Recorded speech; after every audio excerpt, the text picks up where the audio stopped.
capabilities. The 49th Multifunctional Medical Battalion, we cover down on all 10 medical functions. It ranges from Medical Mission Command, Vet, PM, Behavioral Health, also known as Combat Operational Stress Control, hospitalization, laboratory, medical logistics, evacuation, dental, and of course treatment itself. So that's something that's you only find under the medical commands because of these capabilities, and that's how we're organized.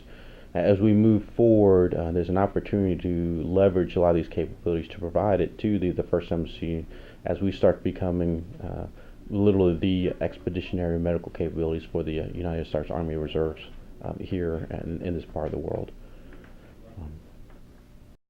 The 49th's role during hurricane relief operations, we were the medical mission command for all DoD military medical assets here on the island, with the exception of the Air Force EMEDs, the USS Comfort, and the CASH.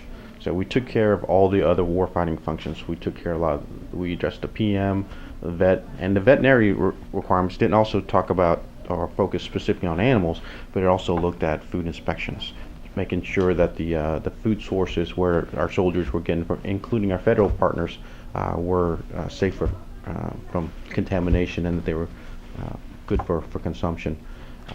We did vector surveillance with the mosquitoes. There were hundreds of traps throughout the island that our preventive medicine folks were managing. Part of some of our hospitalization efforts, such as the 335 Medical Support Air Support Company, we end up taking over the Aguadilla ER department. That hospital was down through damage, and in order to maintain some level of medical service in that area, we worked with our partners at HHS and FEMA in order to provide medical support and services to that local population until once the hospital came back up, transitioned back over, and when we moved those guys to other parts of locations.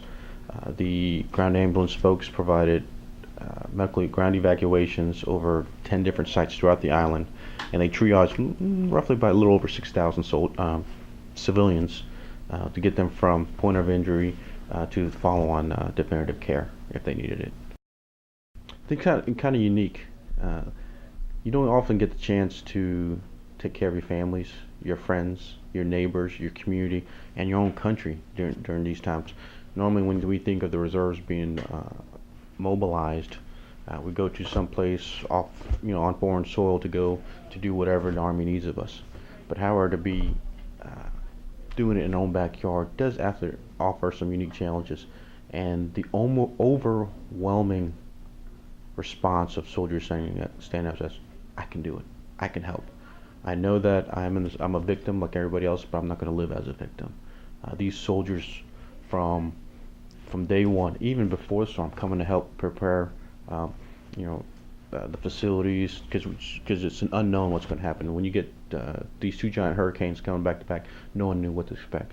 But we had soldiers that, after the first day, just hours, once the weather cleared up, started coming in, how can I help? So for the ability to help their own families, their communities, and help an island heal through this devastation, it was very humbling as a commander to see these soldiers stand up. Making the impossible possible. What does it mean to me? Well, it's really just expectation management. It's letting soldiers know what they need to get done. At the end of the day, all we have to do is give the direction to soldiers, what we have to do and why we have to do it. And soldiers will just find their way to getting things done. It's kind of like part of the philosophy of mission command. It's empowering our soldiers to do what needs to get done. When people look at failure, people don't realize when they get to the point when they fail, is that they were that close to being successful. So when we want to start managing things and making it a little bit easier, that's because we've done it and we're training and we're allowing folks to think for themselves. When we first got to the hurricane, we had one way of thinking, all right? And after the hurricanes hit, oh, we got this, we got that, but from all of the different things and those experiences, things just became easier. So if we get hit with another hurricane, um, I don't see any issues for us to be able to go ahead and win. Not lead the efforts, but win the efforts.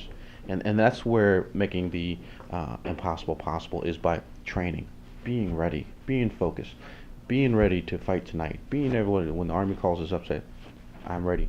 Being America's best, be the face of the Army Reserves, and giving us that opportunity to win.